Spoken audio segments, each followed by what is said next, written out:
Sa ngalan ng Ama, ng Anak at ng Espiritu Santo. Amen.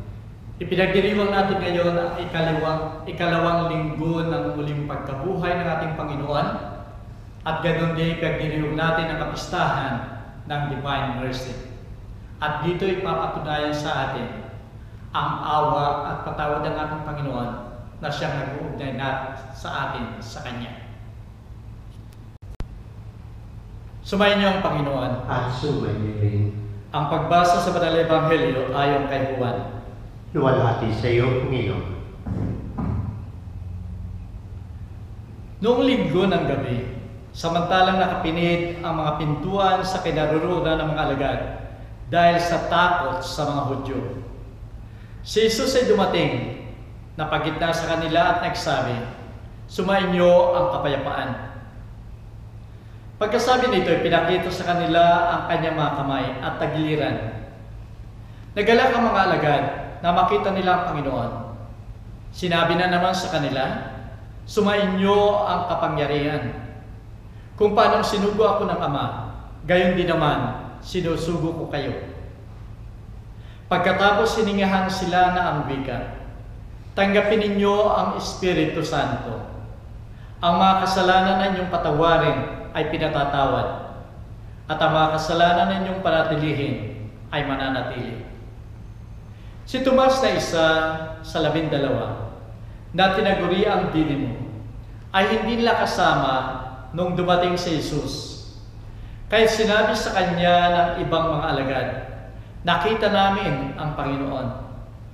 Sinagot niya sila, "Malibang kung makita ko ang bakas ng mga pako sa kanyang mga kamay, at maisuot ko ang aking daliri sa bakas ng mga pako, at maipasok ang aking kamay sa kanyang tagiliran, hindi ako sasampalataya." Pakalipas ang 8 araw, nasa bahay na naman ang kanyang mga alagad at kasama nila si Tomas. Dumating si Jesus kahit nakapinid ang mga pinto at tawagitna sa kanila na ang wika, "Sumainyo ang kapayapaan." At saka sinabi kay Tomas, "Ilapit mo rito ang iyong daliri at tingnan ang aking mga kamay. Ilapit ang iyong mga kamay at ipasok mo sa aking tagiliran. Ikaw sana'y sumampalataya at huwag mag-alinlangan." Sumagot sa kanya si Tomas, "Panginoon ko at Diyos ko." Ano Jesus sa kanya? "Ikaw ba'y sumampalataya sapagkat ako'y nakita mo? Mapapalad ang mga sumasampalataya kahit hindi nakakita." Marami pang ibang himala ang ginawa ni Jesus sa paningin ng kanyang mga alagad na hindi nasusulat sa aklat na ito. Ang mga bagay na ito ay sinulat upang sumampalataya kayo na si Jesus ang Mesiyas, ang anak ng Diyos, at upang sa pagsampalataya ay magkaroon kayo ng buhay sa kanyang pangalan. Ang salita ng Diyos. Purihin ka, O Kristo. Minamahal ko mga kapatid sa pananampalataya. Naranasan na ba ninyo ang maghinanakit? Pagkatapos ay nauwi sa galit. At kung matindi ang galit na yan, ay nauwi sa pagkaputol ng relasyon mo at ng mga tao. Ito ang mararamdaman mo kung yung mga taong inaasahan mo tutulong sa iyo, lalong-lalo na sa panahon ng kagipitan at pangangailangan, ay hindi tutugon sa iyong pangangailangan. Ito ang mararamdaman mo kung yung mga taong hihingan mo ng tulong sa panahon ng kagipitan ay hindi ka papansinin o hindi ka tutulungan. Ito'y mararamdaman mo kung yung mga tao na inaasahan mo ay hindi magbigay sa iyo ng pakunawa. Kung gulong-gulo ang iyong isipan, may mga problema ka, at pagkatapos, ikaw ay tatalikuran. Ito man ay kaibigang matalik, ito man ay asawa, ito man ay anak o magulang. Kung ito'y gagawin sa iyo, magkakaroon ka ng hinanakit, magkakaroon ka ng galit, at kung minsan, nauuwi ka sa hiwalayan. Minamahal ko mga kapatid, alam natin na noong Biyernes Santo ay totoong naghirap ang ating Panginoon. Ang daming hirap siyang naramdaman. Physically, ilang beses ang ating Panginoong pinaghahampas, pinagpapalo, nilagyan ng kurunang tinik, pinagpasa ng krus.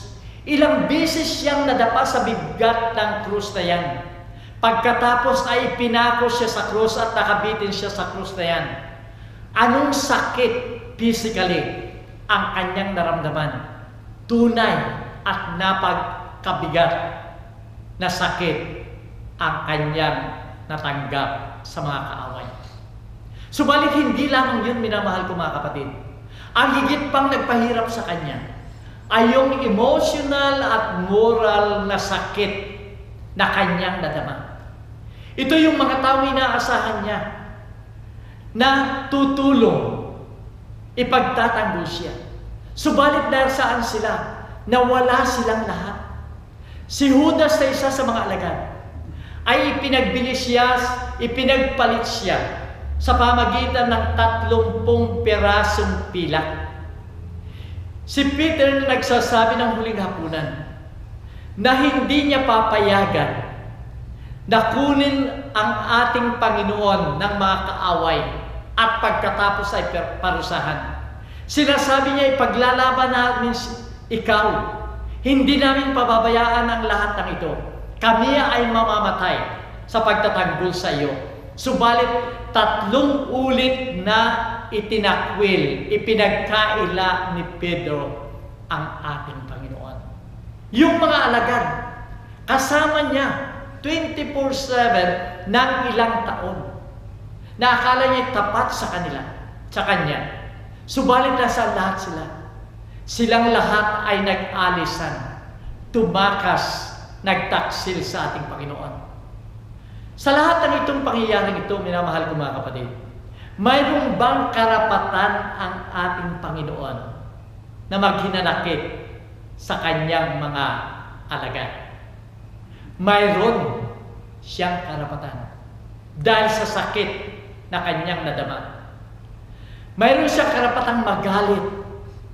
Mayroon siyang karapatan, hindi lang galit maaaring i-condemn niya yung mga alagad na yun, sapagkat sila lamang ang inaasahan niya sa panahon ng kagipitan.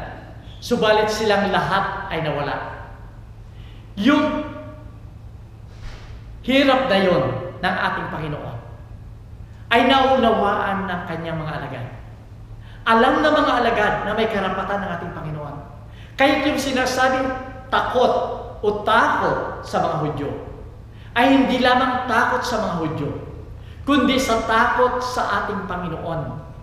Nang mabalitaan nilang nabuhay na maguli ang ating Panginoon, natakot sila na maaaring balikan sila ng ating Panginoon. Sabihin sa kanila yung kanilang hinanakit at galit o i-condemn sila, yun ang maaaring takot nila sa ating Panginoon. Katunayan sa banal na ebanghelyo ni Marcos, chapter 16, 9-15. Nang maibalita ni Maria Magdalena na nabuhay ang ating Panginoon, wala siya sa libingan. Natakot yung mga alagad. Natakot sila sapagkat maaaring silang balikan ng ating Panginoon. Nang yung 2 mga alagad na nakakita sa ating Panginoon na naglalakad pa uwi sa Emmaus, ay ibinalita sa mga alagad, sa ibang mga alagad, na nakita nila ang ating Panginoon, ay hindi sila naniwala. Si Tomas sa banal na ebanghelyo ngayon ay hindi rin siya naniwala. Ito ay hindi lang sa paniniwala, kundi daroon yung takot, sapagkat alam nila na may karapatan ang ating Panginoon na maghinanakit, magalit, o i-condemn, o kaya ay alisin yung relasyon na yon sa kanila. Subalit nakita natin, minamahal ko mga kapatid, yung first appearance ng ating Panginoon, unang pagpapakita ng ating Panginoon sa kanila. Ano ang sinabi ng ating Panginoon? 2 ulit na sinabi niya sa kanila, kapayapaan ang sa inyo. Peace be with you. Sa mga panalalitang ito ng ating Panginoon, ay walang-wala yung hinanakit na yun. Wala yung galit na yun. Wala yung condemnation na yun. At para bang sinasabi niya, okay, I understand. Naiintindihan ko kayo, naiintindihan ko yung pagtakas ninyo at pagtaksil ninyo sa akin. Pinatatawad ko sa inyo, kayo. I forgive you. Huwag kayong matakot. Sapagkat kayo ay aking muling tatanggapin. Ipagpatuloy ninyo ang gawain na inihabiling ko sa inyo. Kakalimutan ko ang lahat ng ginawa ninyo dahil sa pagmamahal ko sa inyo. Minamahal ko mga kapatid, ngayong linggo ito ay pinagdiriwang din natin, katulad ng sinabi ko sa introduction, yung kapistahan ng Divine Mercy. At yung kapistahan ng Divine Mercy ay nagmumula sa unang pagpapakita ng ating Panginoon. Sa pagsasabi niya ng kapayapaan sa inyo, ay sinasabi niya, ang awa ko, ang pagpapatawad ko ay nasa inyo. At dito nga sa Divine Mercy ito, kung makikita natin, ang unang panalangin, I trust you. Nagtitiwala ako sa iyo. Mercy. Have mercy on me and the whole world. Magkaroon ka ako ng kapayapaan, magkaroon ako ng kaawaan ng gagaling sa iyo at kaawaan sa buong mundo. Ito ang Divine Mercy na ibinibigay ng ating Panginoon. At ito ay nanggaling lahat doon sa kanyang unang pagpapakita na walang hinanakit, kundi pagtanggap, pagpapatawad na ibinibigay sa mga alagad. Kaya nga doon sa pagdiriwang ng kapistahan ng Divine Mercy noong May 23, 2000 ay sinasabi ng Batikano na dapat lamang na ang lahat ng biyaya na kinakailangan ng tao sa panahon ng mga pagsubok sa buhay, anumang pagsubok ang dumating sa isang tao, ang lahat ng lakas niya ay manggagaling sa Divine Mercy, sapagkat ito ang patunay na ang ating Panginoon ay patuloy na magbibigay sa atin ng tulong, ng biyaya upang malampasan natin ang lahat ng pagsubok sa ating buhay. Sapagkat sa panahon ng pagsubok sa atin, ayaw ng ating Panginoon na mawalay tayo. Sinasabi nga niya na ako ang puno at kayo mga sanga. Hanggat kayo ay konektado sa akin na isang puno, magkakaroon kayo ng buhay na walang hanggan. Ito ang nais ng ating Panginoon. Huwag masira yung relasyon na yun natin sa Kanya. Kaya itong Divine Mercy ay patuloy na dapat nasa atin, sapagkat dito tayo aasa. Kung tayo magtitiwala sa Kanya, yung awa niya, yung biyaya ay laging nasa atin. Kaya nga ang ginawa ng ating Panginoon sa Banal na Ebanghelyo, hiningahan sila upang magkaroon sila ng buhay, magkaroon ng kapangyarihan, spiritually, para may pagpatuloy natin, may pagpatuloy yung ating relasyon sa ating Panginoon. Ang message nito sa atin, minamahal ko mga kapatid, tayong lahat sa ating buhay ay katulad ng mga alagad. Na tayo minsan ay nagkukulang sa ating Panginoon. Tayo nagkakasala sa ating Panginoon. Katulad ni Judas kung minsan tayo, na ipagpapalit natin ang ating Panginoon sa 30 pirasong pila, sa material na bagay, sa ating mga kasiyahan, sa mga bagay na nasa atin, na kung minsan ay binibigyan natin ng priority at hindi ang ating Panginoon. Kung tayo ay hindi nagsisimba at nagdarasal, at tayo ay naroon sa mga activities na yon na naglalayo sa atin, sa ating mga activities sa simbahan, ipinagpapalit natin ang ating Panginoon katulad kay Judas. Ilang beses tayong tumakas, katulad ni Pedro, na itinakwil niya ang ating Panginoon ng 3 ulit. Ilang ulit nating itinatakwil ang ating Panginoon, hindi lamang 3 ulit, malimit sa tuwing tayo ay nagkakasala sa ating kapwa. sa inyong asawa, sa inyong mga anak, sa inyong mga kaibigan, sa mga kasama ninyo sa buhay. Tuwing kayo ay makakapagsalita at sumasama ang damdamin ng inyong kapwa, nasasaktan ninyo sila sa pamagitan ng inyong mga salita at kilos, itinatakwil din ninyo ang ating Panginoon, sapagkat ang ating Panginoon ay nasa mga taong ito na nasa ating paligid. Kahit sana minamahal ko mga kapatid, kung paano yun sa mga alagad, ay ayaw masira ng ating Panginoon yung relasyon na yun. Kaya mayroon siyang divine mercy, awa at patawad. Ganun din tayo. Bakit sa kabila ng ating kasalanan at pagkukulang, ay naririto pa rin tayo? Patuloy pa din tayo na sumasamba, nagmamakaawa sa ating Panginoon, sapagkat nasa atin ang divine mercy na patuloy na nagbibigay ng inspirasyon sa atin upang magpatuloy tayong lumapit, umasa, magtiwala sa ating Panginoon. Minamahal ko mga kapatid, sana sa linggong ito ng ating pagdiriwang, huwag natin kalilimutan yung unconditional love ng ating Panginoon na binigay niya ang lahat sa kabila ng ating pagkukulang. Siya ang great lover, subalit alalahanin natin, ang kanyang pagmamahal ay hindi niya ipipilit sa atin. Subalit siya maghihintay patiently hanggang tayo magbalik loob sa Kanya.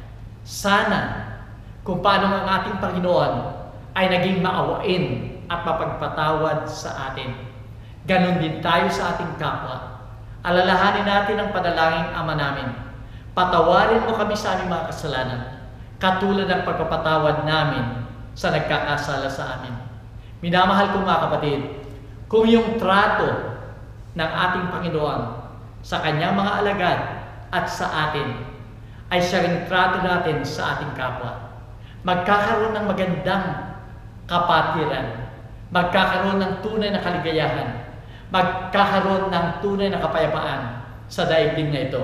At masasabi natin sa bandang huli, ito ang tunay na langit na tinatamasa natin sa lupa. Minamahal ko mga kapatid, tayong lahat ay magdiwang sa awa at patawad ng ating Panginoon. Dito sa Sydney ay meron uli akong announcement pagkatapos ng blessing, kaya tumarin yung tignan. Sumayin niyo ang Panginoon. At sumayin niyo rin. Sa pagdiriwang natin na ito ng Divine Mercy, alalahanin natin na ang ating Panginoon ay laging nakahanda na magpatawad, tumanggap sa atin. Sana ganun din ang gawin natin sa ating kapwa upang tayo magkaroon ng kaganapan at tunay na kaligayahan.